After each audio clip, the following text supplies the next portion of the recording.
Hello, hi, welcome back to the channel. It's Crunchy once again. It is now the 9th of January 2025, so Happy New Year if this is the first time you're hearing me say that. So Happy New Year to you, welcome to the channel. Today we're back in ASSETTO CORSA, and specifically the latest release, Race Sim Studios GTM Protech P96 F6. This is a great car, which was released last year, I believe. It's got a great model, as you can see, and lots of features, and it really is a pleasure to drive. Now obviously you're going to be wanting to use custom shader patch with this, because you can use the CSP physics batch file, which is in the main installation folder of this, where you put this in your ASSETTO CORSA, which does several things. It gives a new tyre heating model, more accurate stiffness, ray tracing for better collision detection, and it has rain tyres. It also has adjustable suspension, better accuracy of suspension geometries, more accurate aero map, rolling yaw effects are now simulated, and adjustable wing angles. It's also got 3 different engine maps, multiple throttle maps, more accurate fuel consumption, traction control 1 and 2, better brakes, brake ducts, detailed digital displays, which we'll look at shortly. You can use the RSS settings application in the game on the menus to look at certain things like the MFD, race logic, ECU settings. You can have different MFD pages, MFD brightness. I'm getting ahead of myself. It just looks gorgeous. I've taken this for a bit of a drive, as you can see. I've also downloaded, which is also new to me, RSS's Silverstone from the 1990s, bit like the one that is in Race Room, but I think this one looks slightly better, of course, being ASSETTO CORSA. Obviously ASSETTO CORSA is looking really good now. Really looking forward to ASSETTO CORSA Evo coming out in about a week's time today, I believe.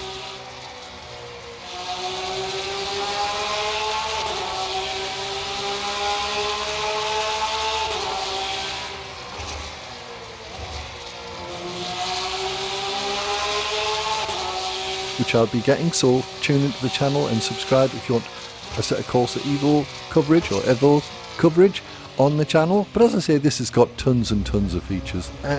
I think I'll just go through the menus that I mentioned before. So come over to the right hand side here. So here you see I've got the menus up. We've got the MFD page. We've got 1, 2, 3 different pages, which you can have like lap times, brake temps. Obviously you should really assign these to a button, which you can do with their other menu item, which you'll see there for doing key controls. You can also adjust the ECU, disable main settings, and then you're supposed to be able to change it from kilometers to miles per hour, but I don't know if this is a conflict in my actual game setup. That might not work. So, oh yeah, the extended control buttons are there. So the MFD, let's go for 1. You can see the different pages there. You can change the brightness, and then you can save it. So you can see the different options there: brakes, lap times, fuel, etc.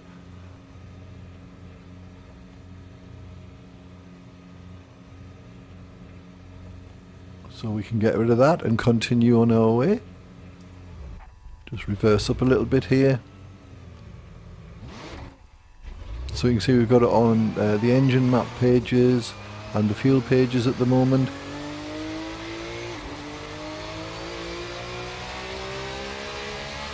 But the car feels very good to drive. It certainly feels more realistic with the new CSP physics on. So I do encourage you to use those.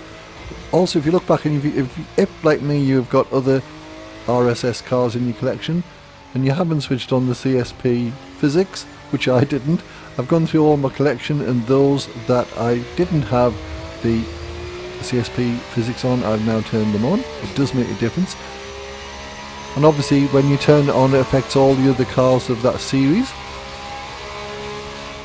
So I've been doing some races in this GTM series of RSS cars. There's about 6 or 7 of them. And as I say, if you switch on the CSP physics, you'll see the way they drive and the way the car handles. Even on the other users, the AI, you'll see the difference, especially when they're starting off from the line.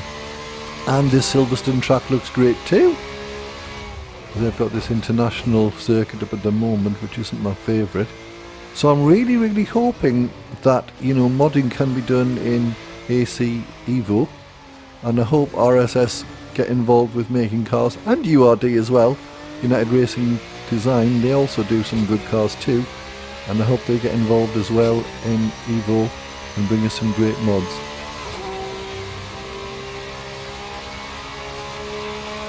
Who knows what the default cars might be? They may be that we don't need any mods, or the mods don't sell very well because the cars are of such a good standard in the default game. Let's hope that's the case, eh?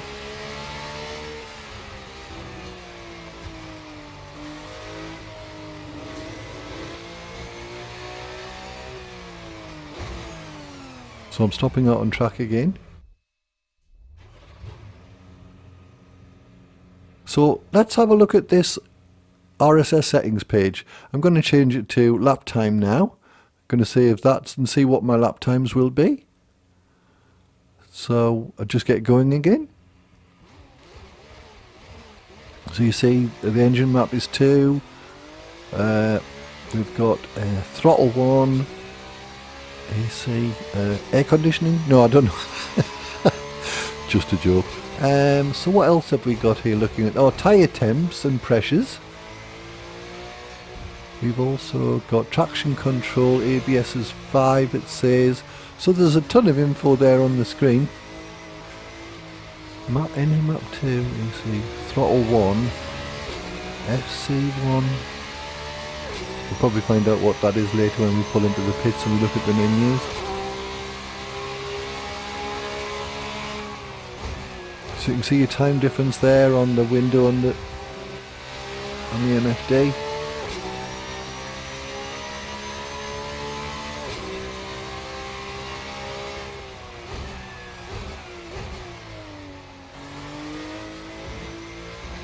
Yeah, it's really got to be a cut track really, but no, we haven't got told it's a cut track, so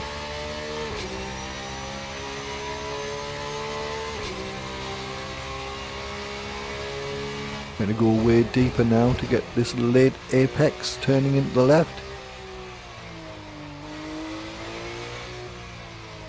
So we're nearly a second up, provided I can keep it in the, yeah, I think I do. Yeah, 0.8 of a second up, or improvement on the last lap. 0.7, 0.6. Yeah, that was a 59.26. I don't know why I'm changing down to third here. Should be able to do that in fourth, really. I've also got the little Protech thing there on the bottom left. And the, whoa, oh god! Ha! I really felt the physics there. I had a bit of a slide coming around there. But no matter, we're still there. Nearly half a second improvement. So it's got tons of options for customising the behaviour of the car. Bit of a change down warning there.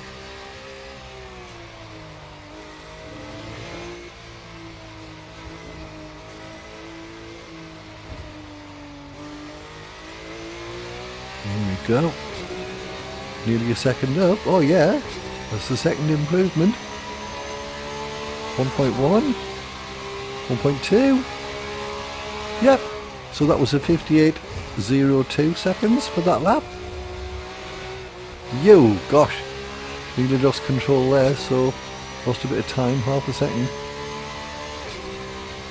No, I don't like this. This is way too tight, this turn. Don't lose it. Here we go. I'm not going to make up that deficit now. I think going really deep helped there before. I'm going even deeper now.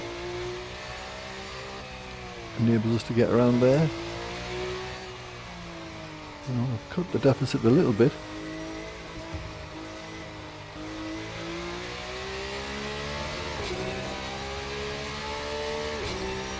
Notice you get TV replay cameras there. I've got all the graphics turned up massively, but I've got the FPS limit down to take some strain off. I don't really need it more than, whoa! I don't really need more than 90 frames a second, I don't think. Right. Oop. Hurt the tyres there.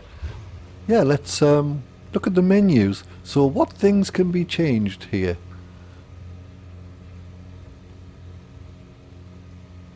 So you've got different gear sets, it looks. FIA, Daytona or short track. Right, that's interesting. Tyres, I've either got hard, dries or wets.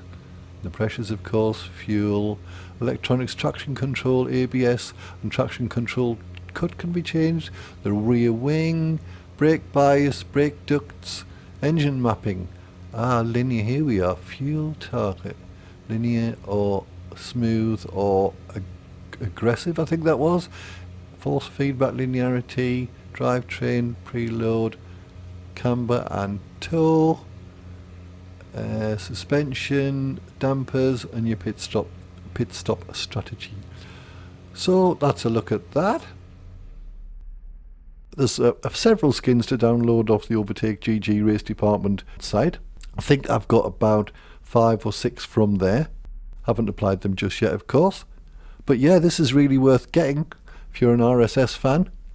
And so that is it for now, ladies and gents. So as I say, I'll put links to the website and their shop in the description below.